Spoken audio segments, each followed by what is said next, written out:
ऐका आम्ही अजून शांत आम्हाला ऐका ना. काय केलं 4 दिवस? 4 दिवस काय केलं? आधी तुमचा रस्त्यावर कसं काम करू शकतो? रोलर जप्त करा ना. तुम्ही आधी जी नाम लावा. कोण तुमच्याकडे कर्मचारी नाहीत का? पत्राचं काढा. मागील 1 तासापासून आम्ही इथं थांबलेलो आहे. जायला फक्त 10 मिनिटं लागतील, यायला 10 मिनिटं लागतील, तिथे 10 मिनिटं, तरी पण बोराडे साहेब येत नाहीत. तुम्ही 13 तारखेपासून रेकॉर्ड नाही मागवलं समोर.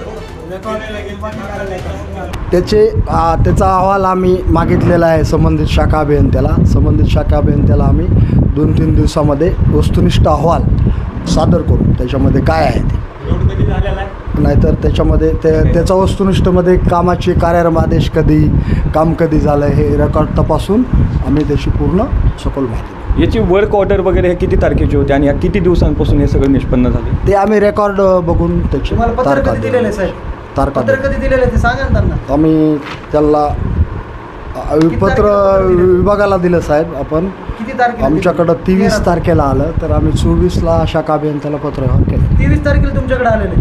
दुसऱ्या दिवशी दुसऱ्या दिवशी तुमच्याकडे आले होते पत्र. 18 तारखेला तुम्हाला निवेदन दिलेलं 19 तारखेला तुमच्याकडे ते पत्र आले. 19 तारखेनंतर तुम्ही काय चौकशी केली त्याच्या संदर्भात तुम्ही ते सांगा ना. 13 तारखेला आहे ते पत्र. तुम्ही 13 तारखेच्या नंतर काय कारवाई केली? वर्क ऑर्डर कधीची? वर्क ऑर्डर 2024ची आहे. तुम्ही पत्र कधी दिले 24ची? 13/4ला दिलेले. त्याच्यानंतर काही दखल वगैरे काहीच दखल घेतलेली नाही यांनी त्याच्यानंतर. त्यांना येतं कधी याच्या अगोदर कधी जाब वगैरे विचारलं? काय जाब वगैरे विचारलं होतं का याच्या अगोदर? पळून गेले तुम्हाला दिलं होतं ना तुम्ही मीडियामध्ये. पळून गेलो नाही. पळून गेलो त्याचा व्हिडिओ सुद्धा मी दाखवला तुम्हाला. त्याला पळून वगैरे गेलेलो नाहीत. आम्ही नेहमी आपल्याला आमची तुम्हाला एक विनंती आहे, तुम्ही आता स्वतः स्पॉट पंचनामा विनंती स्पॉट पंचनामा करण्यात यावा. त्याच्यामध्ये शाखा अभियंत्याला नियुक्त करतो. तोपर्यंत तुम्ही स्पॉट पंचनामाला येत नाही तोपर्यंत आम्ही इथून हलणारच नाही. मीटिंग असल्यामुळं मी पत्र आम्ही काय येडेत काय? हे बी आम्ही पत्र दिले 13 तारखेपासून तुम्ही त्याच्यावर काय दखल घेतली? कुणाचं तुम्ही तक्रार हे केलं का? त्याच्यावर समिती बसवली का? काय केलं 13 तारखेपासून? आज 27 तारीख आहे, म्हणजे तुम्ही ह्याच्यात इन्व्हॉल्व आहात का? अजिबात इन्व्हॉल्व नाहीत. आम्ही सर्व कागदपत्र बघून अभिलेखे बघून ही सर्व परिस्थिती समोर येईल काय आहे नेमकं. स्पॉट पंचनामाला काय येत नाहीत मग तुम्ही नाहीत त्याच्यात तर. संबंधित आज मीटिंग वगैरे असल्यामुळे आज मीटिंग 1 घंटा झाला आतापर्यंत आलो असतो. तिथून किती वेळेचा 5 मिनिटाचा रस्ता. सार्वजनिक बांधकाम विभागामार्फत पाली ते वरवटी काम हे 50 लाखांचं आहे. पैसे उचललेत पण ते कामच दिसत नाही आहे. जिल्हाधिकाऱ्यांना युवा सेनेचे जिल्हाप्रमुख आहेत गणेश शिराळे यांनी लेखी तक्रार दिली आहे. बोराडे साहेबांना पण भेटलेच. आज ते बोराडे साहेब कार्यालयात होते. सर्व घेराव घालण्यात आला युवा सेनेच्या वतीने, शिंदे सेनेच्या वतीनं. एकंदरीत काय मागणी आहे, नेमकं प्रकरण काय होतं आणि बोराडेंना तुम्ही घेराव घातला होता आज? पाली ते वरवटी रस्त्याचा मार्ग आहे तिथं 2024च्या अंतर्गत एक PWच्या मार्फत रस्त्याचं काम निघलं होतं. त्याचं 50 लाखाचं बिल होतं. ते एकतर ते 50 लाखाचा रस्ता तोडून द्यायचा नाही म्हणून अजितदादांनी आदेश दिला होता. ते PWDने तो तोडून रस्त्याचे 5 वर्क ऑर्डर करून तो रस्त्याचं 5 वर्क ऑर्डर कॉन्ट्रॅक्टरला दिले होते. कॉन्ट्रॅक्टरने एक टोपलंसुद्धा तिथं न टाकता बिल उचलले. त्याच्या संदर्भात आम्ही जेव्हा विचारायला बोराडे साहेबांकडे आलो होतो तर बोराडे साहेब आम्हाला उडवडीची उत्तर देत होते. त्यांना विचारलं स्पॉट पंचनामाला चला तर आत्ता येऊ शकत नाही. आत्ता मी मीटिंगमध्ये 2 घंटे आम्ही त्यांच्यासोबत बसलोत. चला स्पॉट पंचनामाला. ते काय स्पॉट पंचनामाला येत नाहीत. त्याच्या संदर्भात बाकीचं आत्ता घेराव घातला होता, त्यांना तुम्ही जाब देखील विचारला, त्यांचं म्हणणं काय आलं? नाही, विषय असा झालेला आहे. काम एकतर ते 50 लाख रुपयाचं म्हणजे टोटली काम होतं. त्या कामाची तुकडे करू नका असे प्रशासकीय आदेश असताना देखील तुकडे ह्यांनी केले. तुकडे झाल्यानंतर ते काम होणं अपेक्षित होतं. 2024ची ते कार्यारंभ आदेश आहेत. एका समजा काही संस्थेवर ते कामं टाकले होते. पण जे कंत्राटदारांना सवय लागलेली आहे की हमखास बोगस आंब्या लिहायचे आणि पैसे उचलायचे, त्यामधील काही कंत्राटदाराचे नावं आम्ही आपल्याला पुढील ह्याच्यात सांगू. सगळं आमच्याकडे रेकॉर्ड आहे सगळं. ह्यांनी नुसतं इथंच नाही केलं, ह्यांनी घाटावरसुद्धा भरपूर आंब्या लिहिलेल्या आहेत. त्याच्यामध्ये अल्पसंख्याक असेल, तुमचं समाज कल्याण असेल, दलित वस्ती असेल, 25-15 असेल. ओव्हरलॅपिंग सातत्याने झालेली. आमदार फंड आहे, खासदार फंड आहे, सगळीकडे ओव्हरलॅपिंग झालेली आहे. जे काही PTR पाहिजे ते PTRसुद्धा बाहेर बनवण्यात आलेले आहेत, बोगस PTR. ताबा असतो ग्रामपंचायतला घ्यायचा, तो सुद्धा ह्यांनी बोगस ताबा तयार केलेला आहे. ॲक्च्युली तो रोड जिल्हा परिषदचा आहे आणि PWने तिथं कार्यक्रम आदेश केलेत. मग ह्यांनी जिल्हा परिषदची जी NOC असते आम्हाला इथं काम करायचे म्हणून, ती सुद्धा NOC ह्यांनी बोगस लावलेली आहे तिथं ह्या 5 कामासाठी. वर्क ऑर्डर कधीची होती? 2024ची ही वर्क ऑर्डर आहे.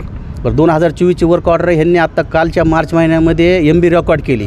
ॲक्च्युली भागवत नावाचे जे शाखा अभियंता साहेब आहेत तिथं, त्या शाखा अभियंता साहेबांकडं तिथील चार्ज देखील नाही आहे. तो चार्ज श्री घोळवे साहेबांकडे चार्ज आहे. मग घोळवे साहेब त्या काळात रजेवर गेले का ह्यांनी रजेवर पाठवले? तालुक्यामध्ये जिथं जिथं यंब्या बोगसलेल्या आहेत तिथं प्रत्येक ठिकाणी श्रीमान भागवत साहेबांनी सह्या केलेल्या आहेत. भरपूर भागवत साहेबाचे तुम्ही अंदाजपत्रकाप्रमाणे कुठलंही काम झालेलं नाही. एकतर काम बोगस झालं आहे, नाहीतर मग अंदाजपत्रकातले बहुतांश आयटम्स हे डिलीट केलेले आहेत आणि MB रेकॉर्ड केलेली आहे. अशा प्रकारचे 82ला कामं झालेली आहेत. बरं, त्यांनी स्पॉट पाणी करणं गरजेचं होतं. ना भागवत साहेबांनी स्पॉट पाणी केली, ना बोराडे साहेबांनी केली, ना तोंडे साहेबांनी केली. आणि त्यामुळं काय झालं, मार्च एंडच्या ह्याच्या गडबडीमध्ये ह्यांनी हे बिल काढून घेतलं. बिल काढल्यानंतर त्यांना युवा सेनेचे जिल्हा प्रमुख आहेत सन्मान्य आमचे अनिलदादा जगताप साहेब आहेत, ह्यांनी त्यांना सूचना केल्या की बाबा हे तुम्ही बिल काढले, हे काम पूर्ण करा. असं असतानासुद्धा हे DLPमधलं काम दाखवायला लागले. ॲक्च्युली ते कार्यक्रम आदेशाप्रमाणे ते काम होणं गरजेचं आहे. मान्य, आता तर समजा त्यांनी बोगसगिरी केली, MB रेकॉर्ड केली, पैसे उचललेत. आमची युवा सेना, आमचे जिल्हा प्रमुख अनिलदादा जगताप साहेब व आमच्या शिवसेनेच्या वतीने आमची अशी मागणी, त्यांनी फक्त ते काम चांगलं करावं. तिथील आमच्या ग्रामस्थांचा फायदा होईल, तिथील शेतकरी बांधवांचा फायदा होईल. एकंदरीत हे सगळं प्रकरण असं झालं, पुढची भूमिका काय, मागणी काय असणार आहे आता? हे बघा, बीड तालुक्यामध्ये वारंवार असे प्रकार घडत आहेत. कारण हा जो वरोटीचा जो विषय आहे हा खूप गंभीर आहे आणि 50 लाखाची रक्कम ही काही थोडी किंवा थिडकी नाही आहे. एखाद्या शेतकऱ्याला जर 2 लाखाचं कर्ज द्यायचं असेल तर बँका किंवा सरकार त्याच्याकडून शेती घाण ठेवते आणि या ठिकाणी एका गुत्तेदाराला 50 लाखाचं जे काही काम आहे तर फुटाण्या आणि रेवड्यासारखं बिलं वाटप केले आहेत. परंतु प्रश्न हा आहे की हे बिल देता वेळेस फक्त शाखा अभियंत्याची सही होती का? तर असं कधीच नसतं आहे. कारण त्या ठिकाणी शाखा अभियंता, डिप्टी इंजिनियर आणि एक्झिक्युटिव्ह इंजिनियर आणि त्याच्यानंतर जे टेक्निकल बाबी असतात यांच्या सगळ्यांच्या सही आणि स्पॉट पंचनामा केल्याच्यानंतरच हे बिल काढलं जातं. परंतु या ठिकाणी असं दिसत नाही. या ठिकाणी फक्त MB रेकॉर्ड करण्यात आली आणि 50 लाखाचं जे काय बिल होतं ते परस्पर उचलण्यात आलं. कारण ही मिलीभगत आहे अधिकाऱ्यांची आणि याला कुठंतरी चाप बसला पाहिजे आणि यांच्यावर कारवाई झाली पाहिजे.